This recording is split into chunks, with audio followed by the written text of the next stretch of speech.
You're joining us at the Leicester Mercury Comedian of the Year Awards, and we're joined by Ed Patrick. Hi. Ed, how did you feel it went? I really enjoyed it. It's kind of, I mean, it's blinding lights and you can't really see everyone in the room, and I wasn't sure there was a balcony was full until I heard them. So, but it was really nice. I really enjoyed it actually, and it just flew by before you knew it. So, Is it a good thing that you couldn't see everyone? I don't know. Sometimes it is nice to see, but I'd say I'm pretty ambivalent about seeing them. Sometimes I saw enough people. That was fine. Yeah. So not. I could hear them. That was more important. Yes. As long as it's clapping and exactly. Not, and laughing. So what's your kind of comedy about? So mine is kind of like changed a lot over the last like really recent times. Yeah. So basically, I don't know if you saw it, but I'm a doctor as well. So a lot of the stuff I never used to talk about it on stage. Yeah. And only recently I've started doing it.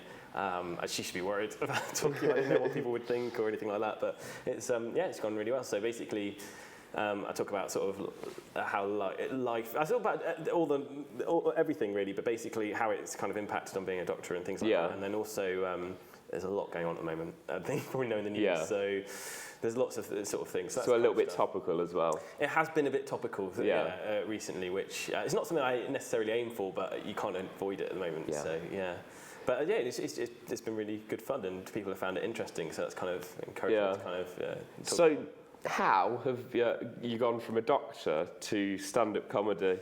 So how's your kind of journey started? So the journey started. So I've been doing comedy on and off for a few years. When I was up in, I used to be, I was studying in Aberdeen. Yeah. And that is quite a difficult place to get from and to sort of thing. Yeah. So you'd have to like sort of drive quite far. So it was off and on there, and then I came down to England because I was working after graduating for my first jobs, and then I just carried on doing it in between sort of shifts and things. But it was kind of crazy sort of. So I was doing stuff like I was doing a gig, and then I'd go straight for a night shift or something like that. Yeah. So it was really intense.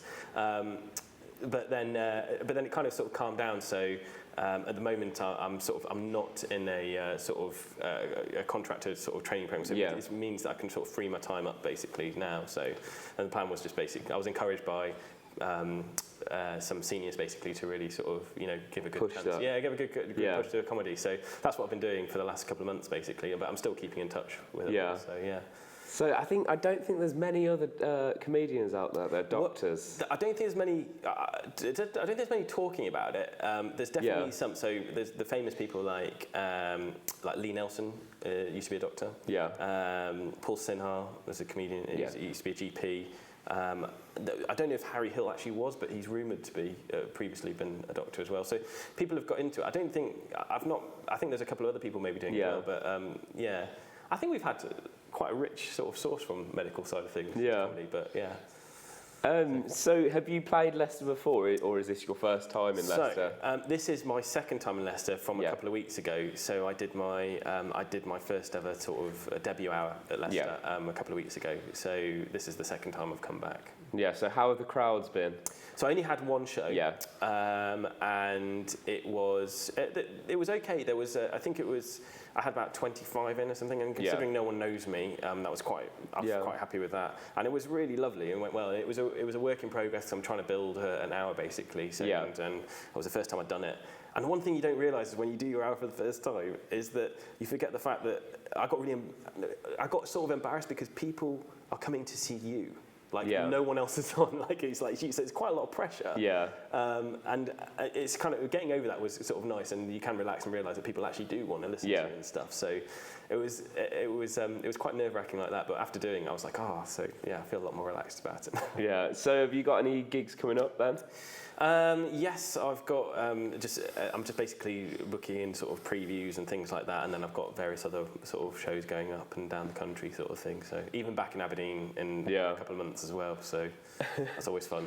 So all four corners of exactly. You have to kind of take whatever you can get that works with you and stuff like that. So. You heading to Fringe this summer? Yeah. So this year I'm planning Touch Some Wood, but I'm basically going to go and take a solo show up there. So I'm going to work on it until then, and then hopefully do my solo show up there. So yeah.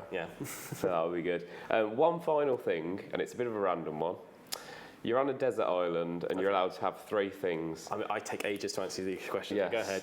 I'm allowed 3 things. You're allowed 3 things. What would they be? Okay. Can I include, like, can I say coffee making facilities? Yeah. I.e., so beans, milk, grinds. Oh, you're pushing it a bit. Okay, I'd To say. be fair, on a desert island, there could be coffee beans. Yeah, that's true, actually, so they might Yeah. already be there. Oh, that's good, yeah. Okay, so I'd say that. I'm going to have to say just generally music. I can't specifically put in that. And then, oh, man. How long am I there for? For the foreseeable future, to be honest. What about gigs?